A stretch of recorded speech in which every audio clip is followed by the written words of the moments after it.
Welcome to our podcast series on climate tech and sustainability. My name is Voluntary. I'm an angel investor and the managing partner of Corbin Capital, an early stage venture fund focused on climate tech.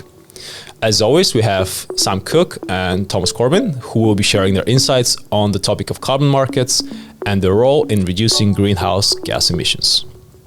Sam Cook is the CEO and co-founder of CarbonX, a B2B environmental startup, and he's also a partner with me at CarbonX Capital.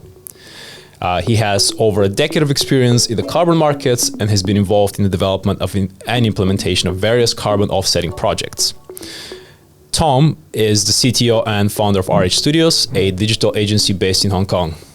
So first of all, thanks very much for joining, guys. And maybe we can kick off by understanding exactly how carbon markets work and maybe just give a working definition of what carbon markets are. Well, I think it's first important to establish where carbon markets actually came from. The idea originated as part of the Kyoto Protocol back in 1997, when the concept of a market-based solution to reducing emissions was first proposed. As part of the protocol, which was the first international agreement to set binding emission reduction targets for developed countries, it established a mechanism which allowed developing countries to invest in emission reduction projects in developing countries and receive carbon credits in return. This mechanism, called the Clean Development Mechanism, was the first large-scale international carbon market, and it helped drive investment in renewable energy and energy efficiency projects in developing countries. That's really interesting. So maybe Sam, can you give us an overview of what carbon markets are and how they look like today? Yeah, sure. So as Tom described, carbon markets are essentially a system of buying and selling these credits or offsets on a public market. These credits represent a reduction in the greenhouse gas emissions or a removal of carbon from the atmosphere, and they're usually measured per ton. So the idea is that a business or organization can buy these credits, and that means that they are buying to reduce the amount of emissions produced somewhere else instead of just their own emissions.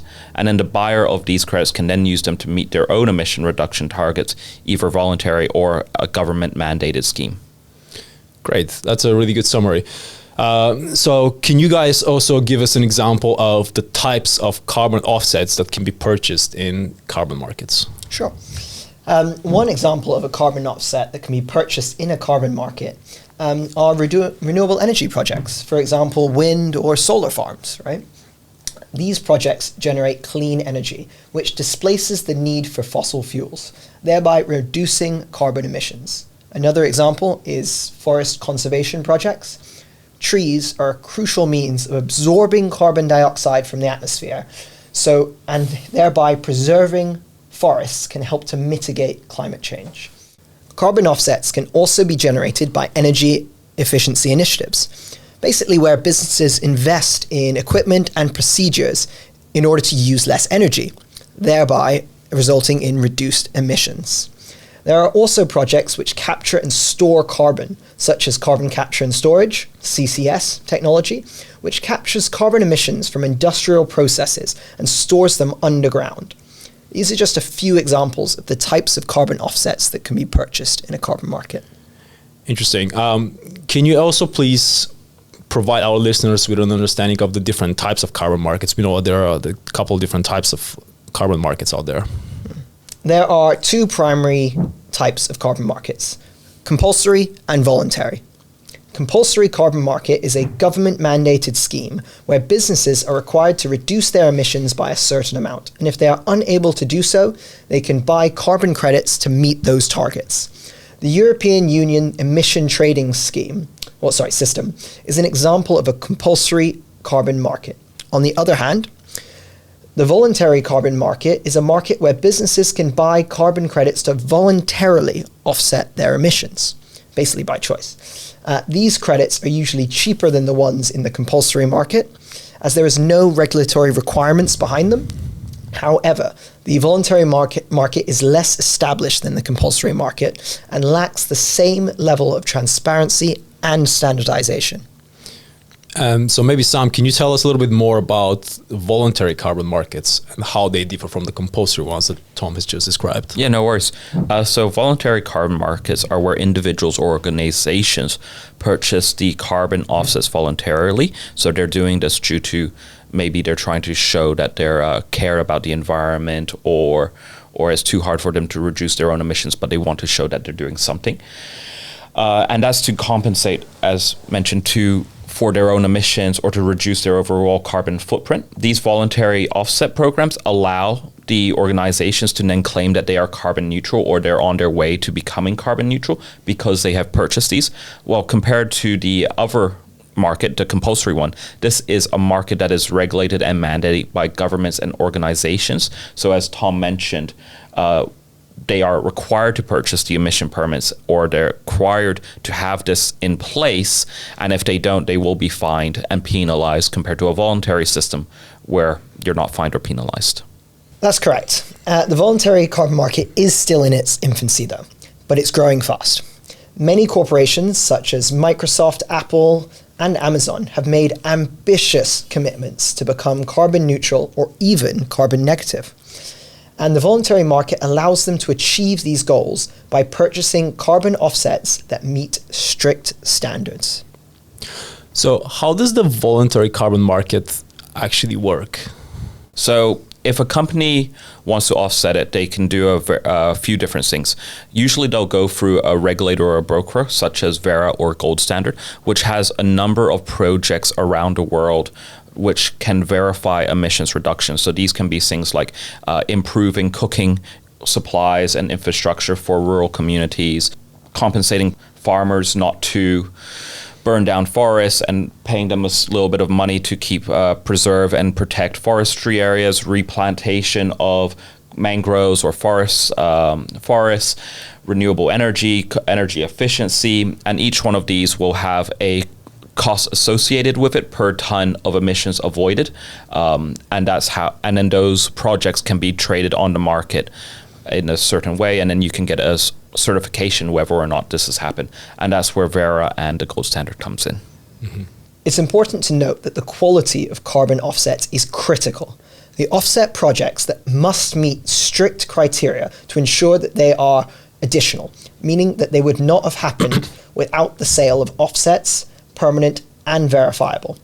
There are several voluntary standards that ensure the quality of carbon offsets, such as the Verified Carbon Standard and the Gold Standard. So let's look into how the compulsory side of the market, carbon markets work. So maybe Sam, you can give us an overview of the working of those markets. Yeah, definitely. So compulsory markets, also known as cap and trade systems, are established by governments, first of all, to reduce greenhouse gas emissions of certain companies operating in different industries. In these markets, the government sets an overall limit of how much CO2 can be produced by that industry. That's the cap. In a given period of time, and then allocates certain permits for free and then auctions off the remainder to these companies. These companies will then have their internal limit and they can produce within their limit. If they exceed their limit, they can then buy from other companies, or if they're not approaching their limit but they already have the permits, then they can sell their permits usually for a slight profit, or at least to make their money back. But as long as everyone is playing within the same overall limit, then the overall emissions will go down. And cap and trade systems are a market-based approach to reducing greenhouse gas emissions. By putting this price that we've done on carbon, it actually incentivizes companies and governments to reduce their emissions and invest in low carbon technologies. In China, for example, the government has launched a national carbon market, which is the world's largest, covering mostly the power sector. Okay, that's really interesting. Can you also tell us about some of the successful carbon markets globally and how they compare to the ones, for example, here in Asia? Yeah, for sure. So The European Union Emission Trading System, or EU ETS, is one of the largest carbon markets. It's the second largest in the world after the Chinese one. And it's also one of the most well-established, being in operation continuously since 2005. It's a compulsory market that covers pretty much every single EU nation. And it also trades with the UK, especially when the UK was part of the EU. And for this one, the government issues a set amount of credits per year. Some are allocated for free and some are companies can buy, and then all the companies within it trade inside it. And this has been quite successful in reducing European emissions, especially in the sectors covered, by over 20% since it came in 2005. In Asia, China recently launched the world's largest national carbon market, which Tom just mentioned, and this covers around a third of all emissions in the country, just over 3 billion tons out of about 11 billion that China produces per year. And similar to the European one, companies must meet their emission goals and emission requirements, or else they will face penalties. And this is seen as a significant step forward for China's commitment on reaching carbon neutrality by 2060. And we're now in the process of seeing how other countries in Asia, especially India and Indonesia, are how they will approach carbon markets in the near future. Yeah, it's great to hear there's at least some significant development in the global carbon market landscape. I'm just curious, so what is the impact of these carbon markets on the economy? Look, the main impact that carbon markets have is that they create a financial incentive to reduce greenhouse emissions, something we desperately need. Mm-hmm. By putting a price on carbon, it incentivizes companies to reduce their emissions and invest in low carbon technologies. This leads to a reduction in greenhouse gas emissions, which helps to mitigate the impacts of climate change, which has its own economic benefits. Yeah, so just to expand on Tom's answer a little bit, if the credit is extremely expensive, like in the EU, where it's 80 or 90 euros per ton, it becomes cheaper for me to buy new equipment or new processes in order to reduce my emissions so that I don't have to pay this additional fee. And also cap and trade does help with the overall country itself, because you can tax it, first of all, and then also if you put this in with other methods, you can actually use this to drive revenue for the government. So what are some of the possible future trajectories for carbon markets in Southeast Asia in particular, and globally? Yeah, so that's a very good question, Felicia. Thank you. So what we've seen is a large increase in carbon market countries, both in carbon trading, but also in the taxing of it. So for example, in the early 2000s, there were almost no countries with any form of policy. Now we're at about 67 countries, covering around 25% of global emissions. Covering around 25%, just under 25% of global emissions. So we are seeing that countries such as Indonesia are experimenting with it, India is experimenting with it, and also other regions are looking at ways that they can integrate it to create a completely integrated Southeast Asian market as one possibility. So hopefully this will also drive an increase in investment in renewable energy, energy efficiency projects, and others in order to help drive economic growth there as well. Another possibility is the emergence of carbon markets in other places in the world. So obviously, we have Africa and South America, which in the next 20, 30, 40 years will be, potentially economic powerhouses in terms of a carbon market. And this potential carbon market is likely to only grow as interest in carbon neutrality grows worldwide. Mm-hmm. That's really helpful. So we have heard, however, that there are some concerns about the implementation of carbon markets. So can you tell us a little bit about the challenges and issues that arise?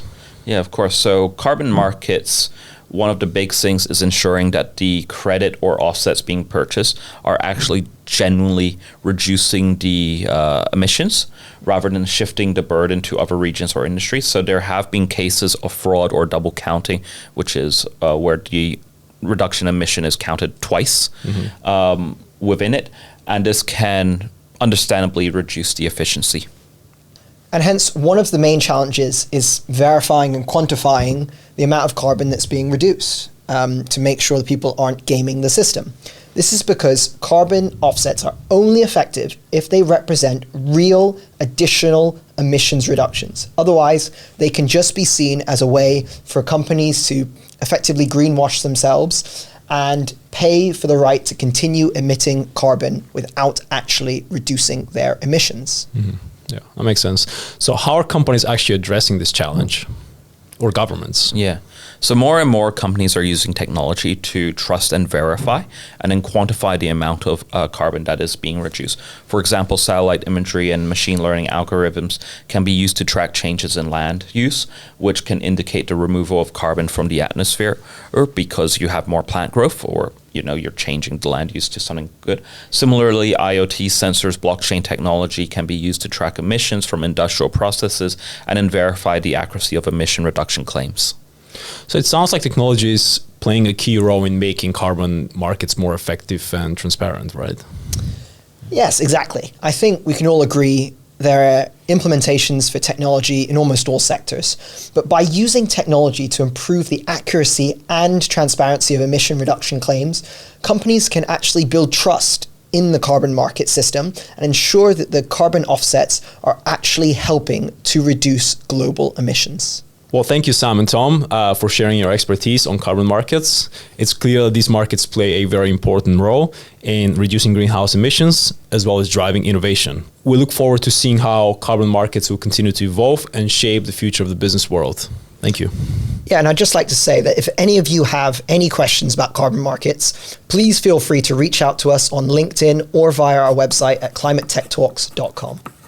And if you would like to hear more about climate issues, please like and subscribe.